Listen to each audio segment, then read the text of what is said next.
किसान भाइयों 2026 में घरेलू और अंतर्राष्ट्रीय डिमांड बढ़ने से जीरे के भाव में तेजी बनने की उम्मीद नजर आ रही है। आपको बता दें कि अब की बार प्रतिकूल मौसम और अत्यधिक बारिश के कारण कई क्षेत्रों में बुआई में देरी हुई और जीरे का उत्पादन भी प्रभावित हुआ होगा। बुआई की बात करें तो गुजरात और राजस्थान के कई इलाकों में जीरे की बुआई पिछले साल के मुकाबले कम बताई जा रही है, यानी 2026 में जीरे का उत्पादन कम निकलेगा।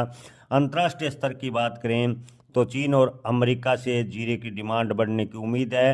हालांकि 2025 में डोनाल्ड ट्रंप के बार बार बयान बदलने की वजह से अमेरिका तुर्की को भी जीरे का निर्यात प्रभावित हुआ, यानी 2025 में जीरे का निर्यात काफ़ी हद तक लगभग 4 देशों को प्रभावित हुआ।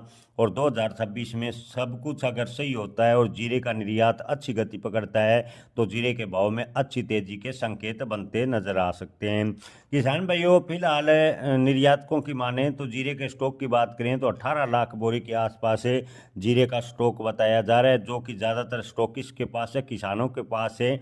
जीरे का जो स्टॉक है वो बेहद ही सीमित है। किसान भाइयों आपको बता दें कि 2026 में जीरे का महत्वपूर्ण साल बन सकता है। ओवरऑल स्थिति देखें तो 2026 की शुरुआत में अच्छी मांग है और सीमित आपूर्ति बने होने के कारण जनवरी 2026 से जीरे के भाव में थोड़ा सुधार होना शुरू होगा। और जीरे की फसल अगर कम निकलती है यानी उत्पादन जीरे का प्रभावित होता है तो जीरे के भाव 30 से 40 हज़ार रुपये के बीच 2026 में रहने का अनुमान ज़्यादातर व्यापारी लगा रहे हैं। किसान भाइयों 2026 में जीरे के भाव में अच्छी तेजी आने की संभावनाएं नजर आ रही है, लेकिन आपको बता दें कि जो निर्यातक और मंडी व्यापारी है वो संभावनाएं जता रहे हैं। किसी भी फसल की भविष्यवाणी ठीक से नहीं की जा सकती। ऐसे में किसान भाई अपनी फसल बेचने व स्टॉक रखने का आखिरी निर्णय अपने विवेक से